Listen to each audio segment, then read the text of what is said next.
Hi hello friends, എല്ലാ കൂട്ടുകാർക്കും പുതിയൊരു റിവ്യൂയിലേക്ക് സ്വാഗതം. അങ്ങനെ വിജയലക്ഷ്മി പറയുന്നുണ്ട്, ഇവരുടെ വീട്ടിൽ ഒരുപാട് ശത്രുക്കളുണ്ട്. അത് ശരിക്കും പറഞ്ഞാൽ അറക്കൽ വീടല്ല എന്നൊക്കെ പറയുവാണ് കേട്ടോ. അത് ഭയങ്കര ശത്രുക്കൾ എന്ന് പറയണത് വീട്ടിലുള്ളവർ തന്നെയാണ് എന്നിങ്ങനെ പറയാണ്. അത് അറക്കൽ ഗോവിന്ദ് മാധവന് ഇതുവരെ മനസ്സിലായിട്ടില്ല എന്ന് പറയുമ്പോൾ ഗീതു ആകെ ഞെട്ടുവാണ് കേട്ടോ, എല്ലാ കാര്യങ്ങളും ഒരു കറക്റ്റായിട്ട് പറയുന്നത് കൊണ്ട്.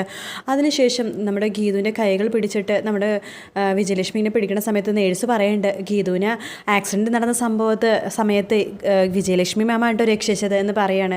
ദേ ഇപ്പോഴും വിജയലക്ഷ്മി മാം തന്നെ രക്ഷിച്ചു എന്ന് പറയുമ്പോൾ വിജയലക്ഷ്മി പറയുന്നുണ്ട് ഗീതുവിൻ്റെ അടുത്ത്, ഞാൻ രക്ഷിച്ചതല്ല, എന്നെ ഈ നേഴ്സ് കറക്റ്റ് സമയത്ത് ഇവിടെ കയറ്റി വിട്ടതുകൊണ്ട് എനിക്കിത് കാണാൻ സാധിച്ചെന്നേ ഉള്ളൂ. ഞാൻ വെയിറ്റ് ചെയ്യായിരുന്നു ഓഫീസ് ഇതിൻ്റെ മുമ്പിലായിട്ട് ഗീതുവിനെ ഒന്ന് കാണാനായിട്ട് എന്നിങ്ങനെ പറയുകയാണ്. ആ സമയത്ത് ഗീതു എന്തോ സംസാരിക്കാനുള്ള പോലെ കാണിക്കുകയാണ്. ഡോക്ടർക്കും നേഴ്സിനും മനസ്സിലായി അവിടുത്തെ മാറി നിൽക്കണം, വിജയലക്ഷ്മി അടുത്ത് മാത്രം ഒറ്റയ്ക്ക് സംസാരിക്കാനാണ് പറയണത്. അങ്ങനെ ഡോക്ടറും നേഴ്സും കൂടി അവിടെ നിന്ന് അങ്ങോട്ട് മാറി നിൽക്കുക കേട്ടോ. അതിനുശേഷം ഗീതു എന്തൊക്കെയോ വിജയലക്ഷ്മി അടുത്ത് പറയാൻ നോക്കുന്നുണ്ട്. വിജയലക്ഷ്മി പറയുന്നുണ്ട്, മോളിപ്പോൾ ഒന്നും തന്നെ സംസാരിക്കേണ്ട, മോളുടെ എല്ലാ സംശയങ്ങളും തീർത്തിട്ടേ അമ്മ ഇവിടെ നിന്ന് പോകുകയുള്ളൂ, അമ്മ എല്ലാ സംശയങ്ങളും തീർത്ത് തരാമെന്നൊക്കെ പറയാണ്. മോളിപ്പോൾ നന്നായിട്ട് റെസ്റ്റ് എടുക്കുക, നന്നായിട്ട് ബ്രീത്ത് എടുത്ത് നന്നായിട്ട് റെസ്റ്റ് എടുക്കുക, ഞാൻ ഇനിയും മോളെ കാണാൻ വേണ്ടി വരും കേട്ടോ, ആരൊക്കെ എതിർത്താലും മോളെ കാണാൻ വേണ്ടി ഞാൻ വരും എന്നിങ്ങനെ പറയുവാണ്.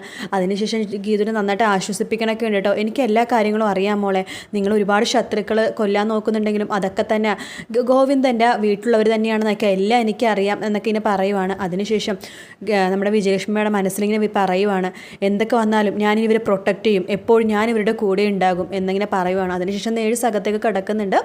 ഗീതുവിൻ്റെ കാര്യങ്ങളൊക്കെ ഇങ്ങനെ നോക്കിക്കൊണ്ട് ഇങ്ങനെ ഓരോ കാര്യങ്ങളൊക്കെ ചെയ്തുകൊണ്ടിരിക്കുക കേട്ടോ. അങ്ങനെ വിജയലക്ഷ്മി മാഡം പുറത്തേക്ക് ഇറങ്ങുന്ന സമയത്ത് തന്നെ ഗോവിന്ദ് മുകളിലേക്ക് കയറി വരുവാണ്. ഗോവിന്ദിനെ കാണുന്നതും കുറച്ച് നേരത്തേക്കും സ്ട്രക്കായി നിൽക്കുവായിട്ട് നമ്മുടെ വിജയലക്ഷ്മി മാഡം.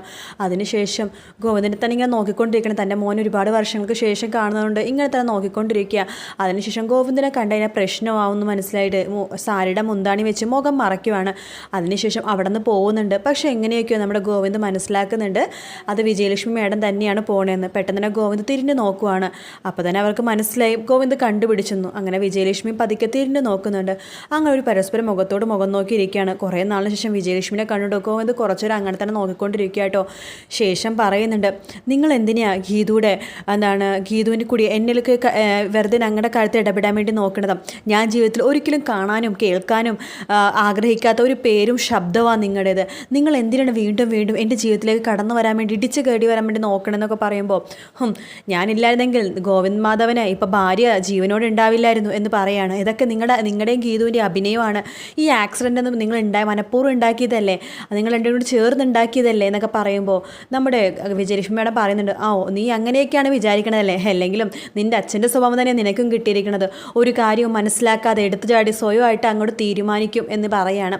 ആ സമയത്ത് ഗോവിന്ദ് പറയേണ്ട, അതെ ഞാൻ എൻ്റെ അച്ഛൻ്റെ മോൻ തന്നെയാണ്, അതുകൊണ്ട് എനിക്ക് അങ്ങനെയൊക്കെ ആവാനേ പറ്റുള്ളൂ എന്ന് പറയുവാണ്. അതിനുശേഷം മുൻധാരണ അത്ര നല്ലതല്ല ഗോവിന്ദ്, അത് തന്നെയായിരുന്നു നിൻ്റെ അച്ഛൻ്റെ സ്വഭാവം എന്ന് പറയുന്നുണ്ട്. അതിനുശേഷം നമ്മുടെ വിജയലക്ഷ്മി പറയുന്നുണ്ട്, ഇപ്പോൾ പോലും നിൻ്റെ ഗീതുവിനെ കൊല്ലാനായിട്ട് ഒരാളിവിടെ വന്നിട്ടുണ്ടായിരുന്നു എന്ന് പറയുമ്പോൾ ഗോവിന്ദ് പറയുന്നുണ്ട്, അതിപ്പോൾ ഞാൻ വിശ്വസിക്കണമായിരിക്കും അല്ലേ, എല്ലാം നിങ്ങളുടെ അഭിനയമാണ്, നിങ്ങൾക്ക് എങ്ങനെയെങ്കിലൊക്കെ എൻ്റെ ഗീതുവിൻ്റെ ജീവിതത്തിൽ ഇടഞ്ഞ് കയറി അങ്ങോട്ട് വരണം, അതിന് വേണ്ടിയിട്ടുള്ള അഭിനയം, നിങ്ങൾ ഒരിക്കലും ഗീതുവിനെ കാണാൻ വേണ്ടി ഇവിടെ വന്നേക്കരുത് എന്ന് ഗോവിന്ദ് പറയുമ്പോൾ വിജയലക്ഷ്മി പറയുന്നുണ്ട്, ഞാൻ ഇപ്പോൾ കാണാൻ വന്നില്ലെങ്കിലും നിൻ്റെ ഭാര്യ എന്നെ കാണാൻ വേണ്ടി വരും, നീ നോക്കിക്കോ, അവൾ എന്നെ അന്വേഷിച്ച് ഞാൻ ഉള്ളിടത്തേക്ക് എന്നെ കാണാൻ വേണ്ടി വരും എന്ന് പറയുവാണ്.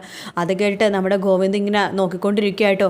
നിങ്ങൾ അറിയേണ്ടതെല്ലാം അറിഞ്ഞു കാണുമായിരിക്കുമല്ലേ ഈ സമയം കൊണ്ട് തന്നെ ഗീതുയുടെ വായിൽ നിന്ന് എന്ന് പറയുമ്പോൾ വിജയലക്ഷ്മി മാഡം പറയുന്നുണ്ട്, അല്ലെങ്കിലും എനിക്ക് എല്ലാ കാര്യങ്ങളും അറിയാലോ എന്നൊക്കെ പറഞ്ഞിട്ട് കണ്ണും തുറപ്പിച്ച് നോക്കിയിട്ട് അവിടെ നിന്ന് പോകുക കേട്ടോ.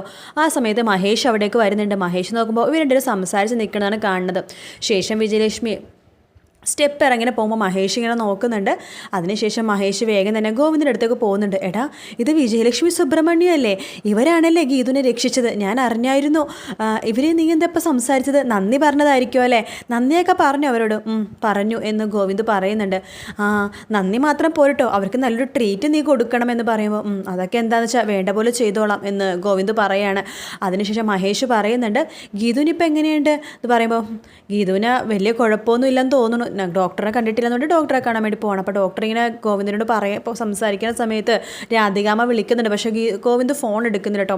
അങ്ങനെ ഡോക്ടർ പറയുന്നുണ്ട് ഗീതുവിനെ കൊല്ലാൻ വേണ്ടി ഒരാളിവിടെ വന്നിരുന്നു. കറക്റ്റ് സമയത്ത് വിജയലക്ഷ്മി മേഡം വന്നതുകൊണ്ട് ഗീതു രക്ഷപ്പെട്ടു. സാധാരണ ഈ ഹോസ്പിറ്റലിൽ ഇങ്ങനത്തെ പ്രശ്നങ്ങളൊന്നും നടക്കാത്തതാണ്. ഇതെന്ത് സംഭവിച്ചു എന്ന് ഞങ്ങൾക്കും മനസ്സിലാവുന്നില്ല. സിസ്റ്റർ ഇവിടുന്ന് പോയ സമയത്താണ് അയാൾ ആ സെക്കൻഡ് യൂണിറ്റാണ് അകത്തേക്ക് കയറിപ്പോയതെന്ന് പറയുകയാണ്. അപ്പോഴേക്കും ഡോക്ടർക്ക് ഒരു ഫോൺ വന്നിട്ട് ഡോക്ടർ അങ്ങോട്ട് മാറി നിൽക്കുവാട്ടോ. അപ്പോഴേക്കും നേഴ്സ് ബാക്കി കാര്യങ്ങൾ ഗോവിന്ദനോട് പറയുന്നുണ്ട്.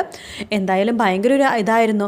എന്തായാലും മൂർവശി ശാപം ഉപകാരം എന്ന് പറഞ്ഞ പോലെ ഗീതു മേഡത്തിന് ആ കൊലയാളിയുടെ കയ്യിൽ നിന്ന് രക്ഷപ്പെട്ടെങ്കിലും ഗീതു മേഡത്തിന് വലിയൊരു കാര്യമാണ് നടന്നിരിക്കുന്നത്. എന്താ സിസ്റ്റർ എന്താ പറയുന്നത് ചോദിക്കുമ്പോൾ ഗീതു മേഡം ഇപ്പോൾ ഒറ്റയ്ക്ക് ശ്വാസം എടുക്കാൻ തുടങ്ങി.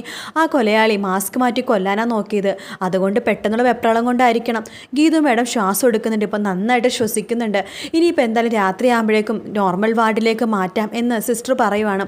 അത് കേട്ടുകൊണ്ട് ഡോക്ടർ വരുന്നുണ്ട്. ആ സമയത്ത് ഗോവിന്ദ് പറയുന്നുണ്ട് എൻ്റെ ശത്രുക്കളാണ് ഇതൊക്കെ ചെയ്തത്, ഇനി ഇങ്ങനെ ഉണ്ടാവാതിരിക്കാം, ഞാൻ നോക്കാം എന്ന് പറയുവാണ് കേട്ടോ.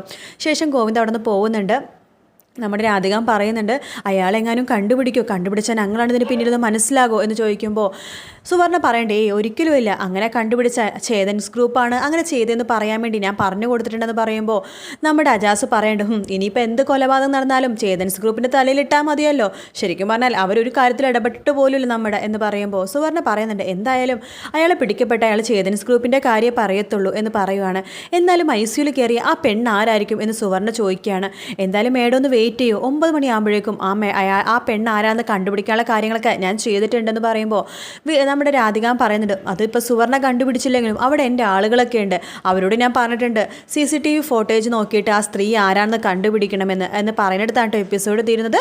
മറ്റൊരു വീഡിയോ ആയിട്ട് വീണ്ടും കാണാം. Take care.